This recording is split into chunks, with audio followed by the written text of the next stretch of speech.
ሰላም ያሬዶ፣ ይህንን ታሪክ ስጽፍልህ በላሊበላ ከተማ በምትገኘው በገጠራማ ስፍራ ሆኜ ነው። በላሊበላ ከተማ። እሺ፣ ደስ ይላል። ኔትወርካችን እየሰፋ ነው። እናቴ ከዝምታውና ከጣኑ ጢስ በፊት የሷ ሳቅ ነበር። እናቴ በላሊበላ መንደራችን ውስጥ ስትጓጓዝ ዝም ብላ የምትራመድ አይመስልም። ይልቁንም ከመሬቱ ጋር የምትጨፍር ትመስል ነበር። የጠዋቱን የመረረ ሻይ ጣዕም ለማጥፋት ምን ያህል ማር መጨመር እንዳለባት የምታውቅ እሷ ብቻ ነች። ፀሐይ መሬቱን አቃጥላ ተረከዜን ሲሰነቃጥቅ እንጨት ላይ አስቀምጣ እጆቿን እንደ ለስላሳ ሐር እየዳሰሱ ቅቤ ትቀባኝ ነበር። የኔ አንበሳ ትለኝ ነበር። መንፈሴ ተራሮቹን እንዲጠብቅ ተፈጥሮ እንደሆነ ትነግረኝ ነበር። ሽታዋ ሁሌም ትዝ ይለኛል። እንደ ቀብሩ ድርቅ ያለና አቧራማ የሞት ሽታ ሳይሆን በህይወት ያለች አይመስለኝም። እናቱ ሽታዋ ሁሌም ትዝ ይለኛል። እንደ ቀብሩ ድርቅ ያለና አቧራማ የሞት ሽታ ሳይሆን እንደ ትኩስ ጤና አዳምና ከትኩስ እንጀራ ላይ እንደሚወጣ እንፋሎት ነበር። ማታ ማታ በበግ ሌጦ ብርድ ልብስ ውስጥ እያጠቀሰችኝ ስለነዛ ድንቅ አብያተ ክርስቲያናት ያነጹ መላእክት ተረቶች ትተርክልኝ ነበር። እሷ በህይወት እስካለች ድረስ ምንም አይነት ጥላ አልጋይን እንደማይነካው ቃል ትገባልኝ ነበር። እሷ ጋሻዬ፣ ማዕዴ፣ ዜማዬ ነበረች። ነገር ግን ያ ክፉ ትኩሳት መጣ። ኪሎ ሜትሮች በቅብ ውሃ የምትሸከማች ጠንካራ ሴት እንደ ደረቅ ጭድ ቀለለች። አሁን ግን የላሊበላ አየር በሌላ ሽታ ተሞልቷል። የሚያፍን የዕጣን ጢስና የቄሶች ከባድ ቅዳሴ እና ማህሌት ድምፁ ልክ በደረቴ ላይ ድንጋይ እንደሚከመር ነበር የሚሰማኝ። በእናቴ ጎጆ ሻካራ የድንጋይ ግድግዳ ላይ ጀርባዬ ደግፌ በአጭር የእንጨት ብርጭማ ላይ ተቀመጡ። በዙሪያ ያሉ የሰፈር ሴቶች ነጭ ነጠላ ለብሰው እንደ ባህር ማዕበል ወዲና ወዲያ ይወዛወዛሉ። ለቅሷቸውም እንደ ሹል ጩቤ ወደ ሰማይ ይሰማል። ደረታቸውን ይደቃሉ። እንባቸው በአቧራቸው ፊታቸው ላይ መስመር ሰርቶ ይፈሳል። የዕጣኑ ሽታ ለእኔ አሁን እንደ ጸሎት አይሸተኝም። ይልቁንም የዓለም መጨረሻ ነው የሚመስለኝ። አክስቴ ጸዳ ላይ የለቅሶ መሪ ነበረች። ጉሮሮ እስኪሰነጥቅ ድረስ ትጮኻለች። መሬቱ እናቴ እንዲመስላት የምትማጸን ይመስል ሰውነቷን አቧራ ላይ ትፈጠፍጣለች። እኔም ባየች ቁጥር አይኖቿ እንደ ጦር ይወጉኛል። የመቶ ሰዎች ክፉ አስተያየት ትኩሳት ይሰማኝ ነበር። ለእነሱ እኔ ጭካኔ የተሞላኝ ልበደረቅ ለ10 ዓመት የተንከባከበችኝ እናቴን ወዲያው የረሳው ልጅ ነበርኩ። እዩት እስኪ፣ አንዱ ዘመዴ በሽኩሽታ ሲናገር ሰማም። አይኑ ላይ አንድ ጠብታ እንኳን የለችም። እንደ ሬሳ በረደ። አልገባቸውም ነበር። እያንዳንዳቸው ለቅሶ በደረቴ ላይ እንደሚላተም ማዕበል ነበር። አብሬያቸው መጮህ ፈልግ ነበር። ልብሴ ቀድጄ የላሊበላ ተራሮች እስኪሰነጠቁ ድረስ መጮህ እመኝ ነበር፣ ግን አልቻልኩም። የሚጠብቀኝ ከባድ ኃላፊነት ነበር። በእግሮቼ መሀል ያለውን ያረጀ የቆርቆሮ ሳጥን አጥብቄ ያስኩት። ጣቶቼን በጭንቀት ነጩን መንጋጋዬም እስኪዝል ድረስ አጥብቄ ገጠምኩት። አልበረድኩም። እኔ ግን ሊወስደኝ የሚመጣውን ኃይለኛ ጎርፍ የሚከላከል ግድብ ነበርኩ። ይህ ልጅ በእናቱ የቀብር ቀን ላይ እያለቀሰ አይደለም፣ በጨለማ ውስጥ የተገባ ቃል። ለምን እንዳላለቀስኩ ታሪኬ ልንገርህ ያሬዶ። ከመሞቷ 2 ሌሊት ቀደም ብሎ ክፍሉ በሻማ ብርሃን ብቻ ደብዝዞ ነበር። የእናቴ ትንፋሽ ልክ በድንጋይ ላይ እንደሚንከባለሉ የደረቅ ቅጠሎች ይቆራረጥ ነበር። ወደ እሷ አስጠጋችን። ሰውነቷ እንደ እቶን እሳት ይፋጃል፣ ግን እጄን የያዘችበት መንገድ የጭንቅ ነበር። ዳዊቴ አለችኝ። ድምጿም በጣም የደከመ ነበር። ስማኝ፣ እኔ ሲል ሰዎች ያለቅሳሉ፣ ባህላችን ነው። አንተ የኔ ድልድይ መሆን አለብህ። አልገባኝም ነበር። ያኔ መጮህና ማልቀስ ብቻ ነበር የፈለግኩት። ነፍስ የመጨረሻውን ትንፋሽ ስታወጣ የሰማዩን እንባ ያንን ታላቅ ወንዝ መሻገር አለበት ይላሉ አለችኝ። አይኖቿ ፈጠው። ግን ያን ወንዝ የሚሞላው ከኋላ በቀሩት ሰዎች እንባ ነው። አንተ ካለቀስክ ዳዊቴ ወንዙ ይሞላል። እናት ደግሞ ታውቃታለህ፣ ዋና አልችልም፣ አቅም የለኝም፣ ደክሞኛል። አንበሳዬ፣ ወንዙ በጣም ከሞላ ያንን የወርቅ በር ፈጽሞ አልደርስበትም። አልገባልኝ። እኔ በሰላም እስክሻገር ድረስ ወንዙ እንዳይሞላ እንባህን ያዝልኝ።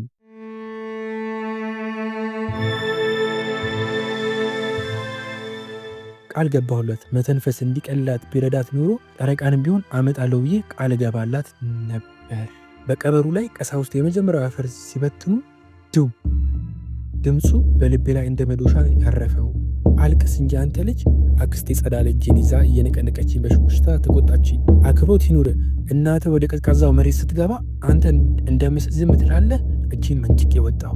ልቤ በደረቴ ውስጥ ይመታል። ወደ ሰማይ እያየው ደመናዎችን ቋጥራለሁ። በልቤ ሂሳብ እሰራለሁ። ብቻ አይኔ ውስጥ የሚመጣው እንባ እንዳይፈስ የሚረዳኝ ነገር ሁሉ አደርጋለሁ። አንዲት ጠብታ ከፈሰሰች ግድቡ ይፈሳል። ግድቡ ከፈሰሰ ደግሞ እማዬ ትሰምጣለች። ዝም አልኩ። ከቀብሩ በኋላ የሀገር ሽማግሌዎች ሊባርኩኝ ራሴን እንኳን ሳይነኩኝ አለፉ። አባቴ በቁጭ ተናግራ በመጋባት አየኝ። በለቀስቶኞች መካከል ብቻዬን ነበርኩ። ወንዙ ሲሻገር ማታ ላይ ቤቱ ጭር አለ። እንግዶች ስለዛ የድንጋይ ልብ ልጅ እያሙ ወደ ቤታቸው ሄዱ።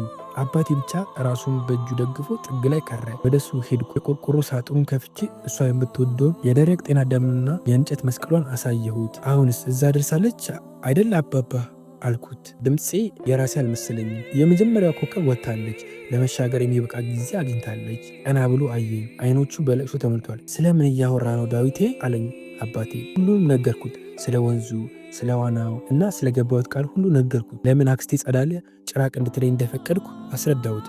እማዬ በደረቅ ወንዝ ላይ በሰላም ስትራመድ እያሰብ አንዲትን ጠብታ እንዳይፈስ ቀኑን ሙሉ የታገልኩት እሷ እንዳትሰምጥ ብዬ እንደሆነ ነገርኩት።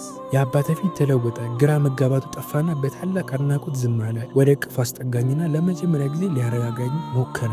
ይልቁንም ያ ግድብ ተሰብሮ ኃይለኛ ጎርፍ እስኪወጣ ድረስ ብሎ ዝም ብሎ አቀፈኝ። በማግስቱ መንደሩ ጸጥ ብሎ ነበር። አባቴ ወደ ገበያ ሲሄድ ተከተልኩት። አክስቴ ጸዳለ እንደተለመደው ክፉ ቃል ልትወረወርልኝ ስትል አባቴ አስቆማት። አልጮኸም። ዝም ብሎ እውነቱን ነገራቸው። እናቱን ከምንም በላይ ስለሚወድ የነፍሷን ሰላም ለመጠበቅ ነው ሲል ብቻ ያለ ለቅሶ ስለቆየ ልጅ ነገራቸው። ከዛ በኋላ የሆነው ዝምታ የተለየ ነበር። የፍርድ ሳይሆን የአፍረት ዝምታ ነበር።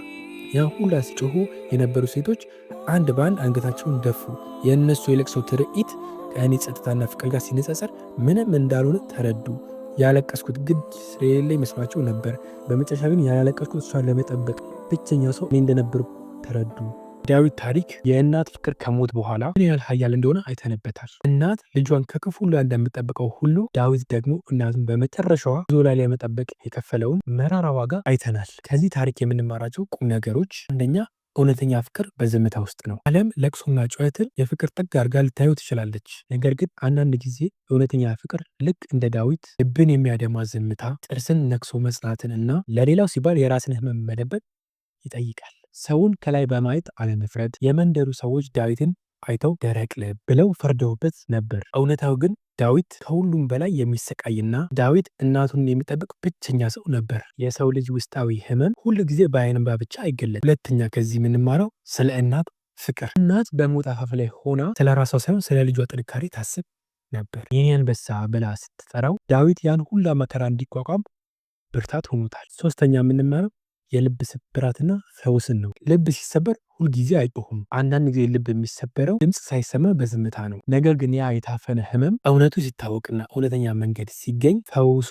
ታላቅና የሚያረካ ይሆናል። በመጨረሻም ይህ ታሪክ የሚያስተምረን ትልቁ ቁም ነገር ፍቅር መስዋዕትነት ነው። ዳዊት የራሱን ስምና ክብር በሰፈሩ ሰዎች ጨካኝ ተብሎ መጠራቱ መስዋዕት አድርጎ የእናቱን ነፍስ በሰላም አሻገረ። ይህ ደግሞ በምድር ላይ ካሉ የፍቅር መገለጫዎች የላቀ ነው። ዳዊት የእናትን ነፍስ በአጸደ ገነት ያኑርልህ። ይህንን የመሰለ ታሪክ ስላካፈልከን ከልብ አድርጌ አመሰግናለሁ። እኔም እንደዚህ አይነት ታሪክን አካፍላለሁ የምትሉ ከሆነ እዚህ ጋር በማስቀምጥላችሁ የቴሌግራም ዩዘርኔም ገብታችሁ በድምፅም በቴክስትም አስተላለፍ ትችላላችሁ። ከአሁን እስከ መጨረሻ ድረስ ደግሞ እያያችን ከሆነ ሰብስክራይብ ካላደረጋችሁ ይህን ቻናል ሰብስክራይብ ማድረግ እንዳረሱ። ታሪኩም አስተማሪ ሆኑ ካገኛችሁት፣ በመንፈሱ የደከመ የኔ የሚለውን ሰው በማጣት የተጎዳ ሰው ካለ ይህን ቪዲዮ ሼር በማድረግ እንዲጽናና አድርጉት። በቀጣይ በሌላ ቪዲዮ ድረስ እስክንገናኝ ድረስ እወዳችኋለሁ። ቻው